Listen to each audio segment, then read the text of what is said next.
اہم مقدمات جو ہیں سماعت کے لیے مقرر ہیں، جس میں چند اپیلیں ابھی ہم نے ارگو کر دی ہے، اور شاندانہ گلزار جو ہیں ان کے کاغذات نامزدگی جو ہیں وہ ریجیکٹ ہوئے تھے، اس پہ اپیل آج سماعت ہوئی، اور فاضل ٹریبیونل نے جو ہے شاندانہ گلزار کی اپیل منظور کر لی اور ان کو الیکشن لڑنے کی اجازت دے دی ہے۔ اسی طرح شہریار افریدی صاحب کے کاغذات نامزدگی ریجیکٹ ہوئے تھے، آج سید عتیق شاہ صاحب ہانریبل جج پشاور ہائی کورٹ نے سماعت کی اور اپیل الاؤ ہوئی ہے۔ شہریار افریدی صاحب بھی پارٹی کے ٹکٹ پہ پارٹی کے پی ٹی آئی کی طرف سے الیکشن لڑیں گے۔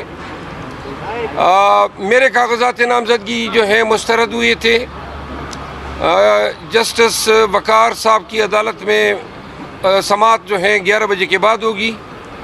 آج بیٹ کے نشان کا کیس بھی جو ہے ڈویژن بینچ کے سامنے مقرر ہیں۔ ہمارے پشاور ہائی کورٹ کے 2 فاضل جج صاحبان جو ہیں سماعت کریں گے۔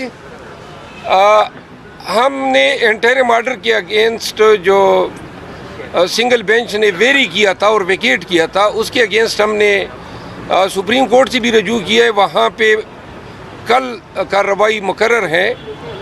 لیکن اگر آج سماعت ہوتی ہے اور مقدمہ سنا جاتا ہے اور میرٹ پہ ڈیسائیڈ ہوتا ہے، چونکہ ارجنٹ نوعیت کا ہے، تو اس سے بہت ساری کنفیوژن جو ہیں وہ رفع ہو جائے گی اور مقدمہ ونس فار آل میرٹ پہ ڈیسائیڈ ہو جائے گا۔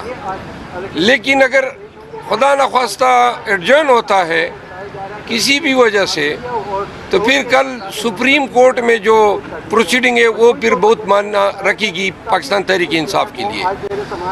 آج ہمیں یقین ہے کہ جو مقدمہ بیٹ کے حوالے سے ڈویژن بینچ کے سامنے ہے، وہ چونکہ ہمارا کیس انتہائی ارگویبل، انتہائی اسٹرانگ کیس ہے، اور ہمیں یقین ہے کہ آج اگر سماعت ہوتی ہے تو ہمیں پاکستان تحریک انصاف کو بیٹ کا نشان واپس ملے گا۔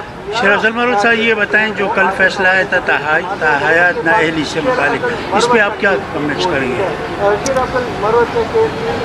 تاحیات نااہلی کا جو کیس ہے، اس میں اس حد تک ہم اس کو زیادتی سمجھتے ہیں کہ خان صاحب کی تو تاحیات نااہلی بھی نہیں ہے، لیکن نااہلی ہیں توشہ کیس کی سزایابی کی وجہ سے۔ انصاف کا تقاضا یہ ہے کہ اگر ایک ہی نوعیت کے 2 مقدمات یا 10 مقدمات ایک ہی عدالت میں زیر سماعت ہو تو ان کو یکجا سنا جا سکتا ہے، اور عموماً ترجیح یہ ہوتی ہے۔ نواز شریف کو جلدی میں ریلیف دیا گیا اور خان صاحب کا مقدمہ ابھی تک مقرر نہیں ہوا ہے۔ آپ نے چیف جسٹس آف پاکستان پر عدم اعتماد کیا، پارٹی پالیسی آپ کے بیان کے اگینسٹ، اس پہ کیا؟ میں نے وہ کیا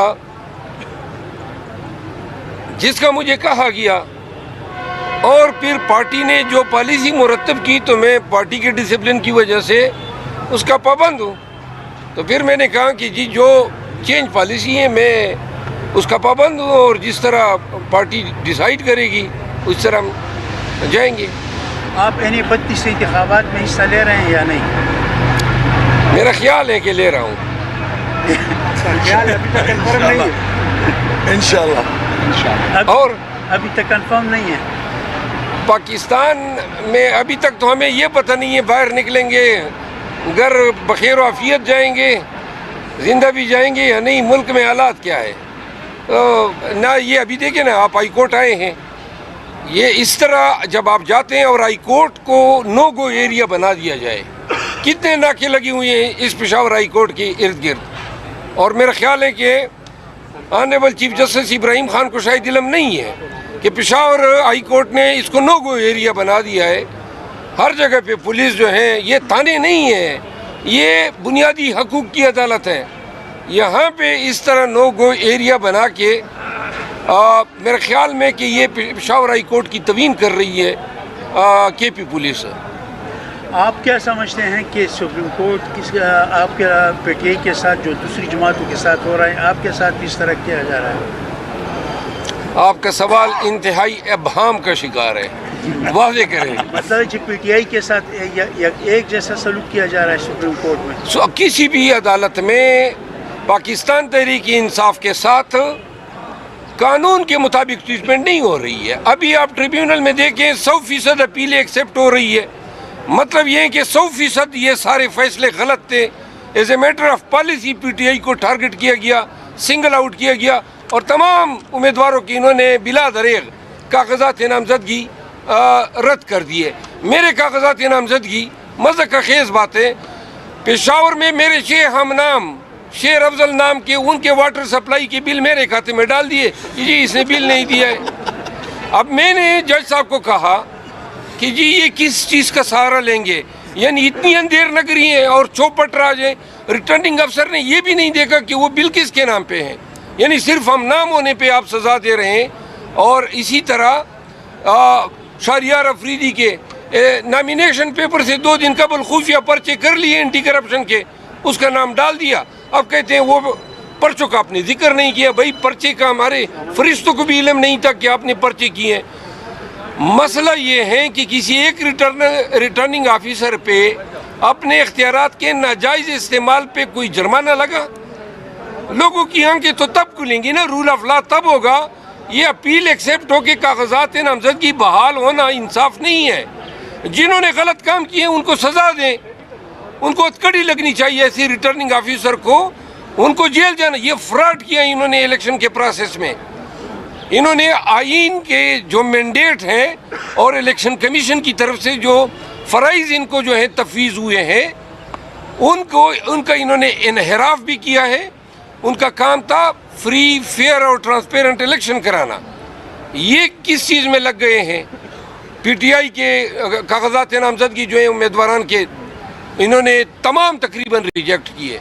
تو لہٰذا 2 ریٹرننگ آفیسر کو بھی اگر سزا ہو جاتی، کوئی جرمانہ لگ جاتا، آگے ابھی اور کام ہونے ہیں۔ انہوں نے ابھی پولنگ اسکیم کے ساتھ مذاق کرنا ہے، انہوں نے ابھی ڈیوٹیوں کے ساتھ ایک ہیوک پلے کرنا ہے، انہوں نے ابھی اور ڈرامے کرنے ہیں۔ اگر ان کو لگام نہ ڈالی گئی ریٹرننگ آفیسر کو، ہائی کورٹ نے اور ٹریبیونل نے ان پہ چیک نہیں رکھا، تو انہوں نے آگے 8 فروری تک بڑے بڑے ڈرامے کرنے ہیں۔ تو لہٰذا اس کا واحد علاج یہ تھا کہ ان پہ جرمانے عائد ہوتے۔ انہوں نے ان کے تمام آرڈرز جو ہیں ہائی کورٹس نے اڑا دیے۔